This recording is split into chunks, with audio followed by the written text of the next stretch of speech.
Hi, I'm Cheryl and welcome to the Sewing Room channel. I've got another great scrap buster project for you, and that's making applique flowers. All you need is little tiny pieces of fabric. So I'm going to show you two different ways to make your flowers. These are not difficult at all to make. So now let's take a closer look. So I'm going to show you two different ways.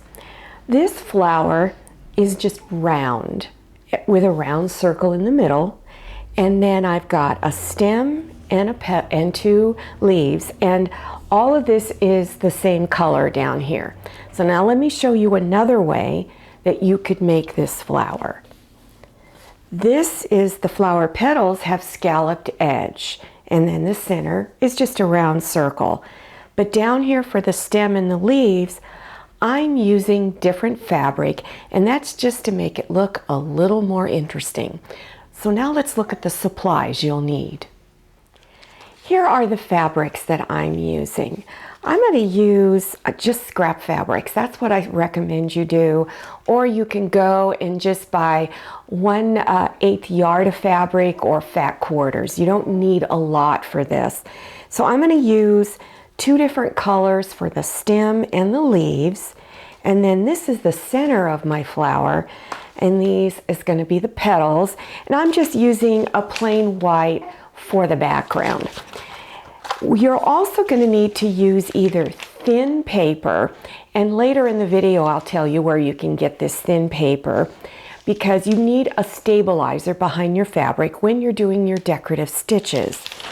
Or you can use tearaway stabilizer, and you can get this at Joann's, you can get it on the internet, on Amazon. They sell it almost everywhere. I'm also using my Pellon Light Easy Steam 2 iron-on fusible web, and again you can get this at Joann Fabrics and Crafts and on Amazon and other fabric web stores. You can make your flower any size you want, but my flower is going to be 4 inches in diameter. So you can either cut a circle like this, or you can make the scalloped edge petal. And let me show you how to do this, because it's really, really easy. So just take, if you want a 4-inch diameter petal, then take a 4-inch square.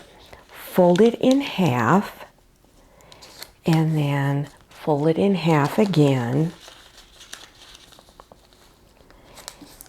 and then bring this corner to this corner. Okay. Then you can take a pencil or pen, whatever you prefer, and just draw, let me turn it around so the camera can see it a little better, a little bit of a curved edge up here. I'm not doing it very well. There we go. Then cut right on that drawn line, and when you open it up, you'll have this little petal here like this. Now, if you don't want to draw, you can also purchase templates, and here it is. This is a flower template. I think you can see it a little bit better with the yellow paper behind it. These are templates made by June Taylor, and you can get these at Joann Fabrics and Crafts, again at other fabric websites and even on Amazon. And in your package, you'll get a variety of sizes like this. So if you prefer to just purchase them or make your own, it's really up to you. For my particular flower, my center circle, which is going to go right in the middle of the petals, I drew a 1.5 inch diameter circle. Again, you can make yours any size you like. For my leaves, I'm going to cut out 2 leaves. I'm drawing mine 2.5 inches long and 1 inch wide. And I just freehand drew my curved edges. And you can make your leaves, again, any shape that you like. And for my stem, I made it 4 inches long and 1/2 inch wide. If you're going to make a lot of flowers, I recommend you trace them onto thin cardstock or any cardboard that you happen to have around your house, because it's so much easier to trace around these, especially if you're going to make a lot. Paper isn't going to hold up very well. So I'm using my Pellon fusible web, and when you look at your fusible web, it's got blue grid lines on one side. That's the side you draw on. And then it has plain paper on the back side. In between the two layers of fabric is a very thin layer of glue. So what you want to do is take your templates, put them on there, and trace around them. And I recommend you trace around with a pencil. I've lost my pencil, but use a pencil. So trace around them. And if you want 2 leaves, make sure you trace around it 2 times. Now I've drawn some dash lines around all of them. You don't need to draw dash lines, but that represents that you need to cut at least 1/4 of an inch away from your drawn lines. So I would cut on my dash lines. All right, I've got all my pieces cut out. Now turn it over to where you're looking at the plain paper on the back, and you're going to remove it off the back. So to help you get it to come off easily, you want to just take a straight pin and just score the paper, tear the paper just a little bit, and then a corner will pop up and you can just easily peel it off. Now it should be very tacky. You want to make sure that the glue stayed on and did not come off with the plain white paper. Then take your fabric. Now this is my fabric for the petals. This is the front side of the fabric. So you want to turn it over to the back side and then place this down on the back side and finger press it all over. Then you want to go to your other pieces and place them on the back side of the fabric. This is my background fabric. Now if you're using a background fabric that has a definite front and back side to it, you want the front side facing up. So now I'm going to show you how to place all your pieces. So I'm first going to start out with putting the stem on. So go ahead and take the paper off of the back of your stem. And make sure you don't lift the glue off as you remove your paper. So go ahead and just center it as best you can. Now don't press it down right now. We're just sort of placing it. Now I'm going to take the petals and place it down next.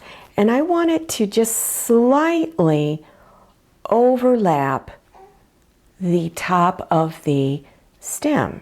Now I'm not going to finger press. I just sort of tapped it just a little bit so it doesn't move. Then I'll take one of the leaves. Now this first leaf that I'm going to place down, I want to put it to where it looks like it's growing out of the back side of the stem.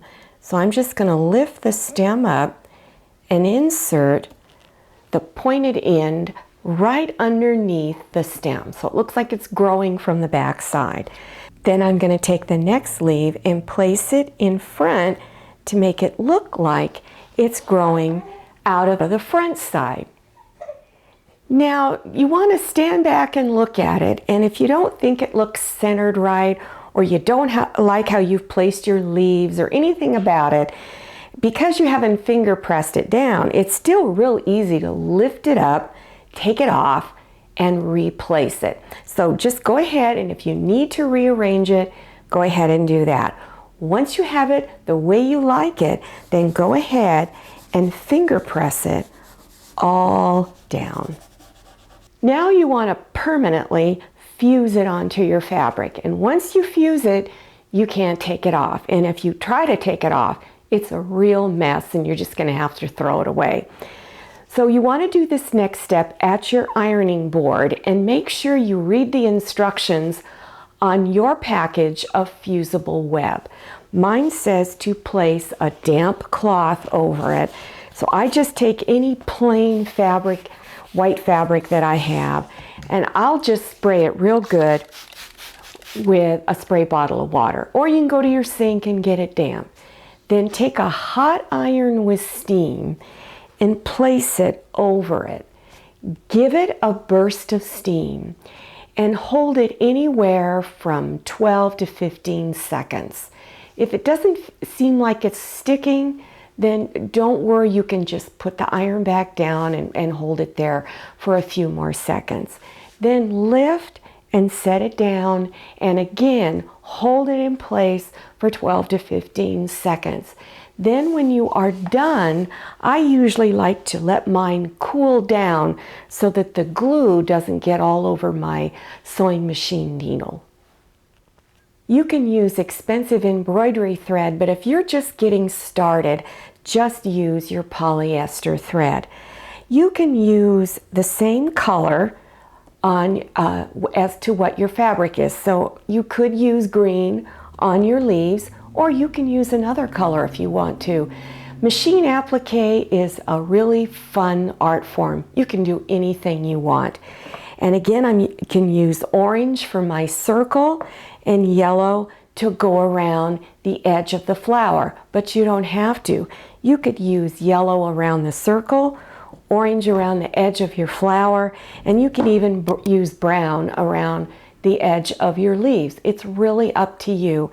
So let me show you some suggested stitch patterns. Look at your embroidery stitches, your decorative stitches on your sewing machine.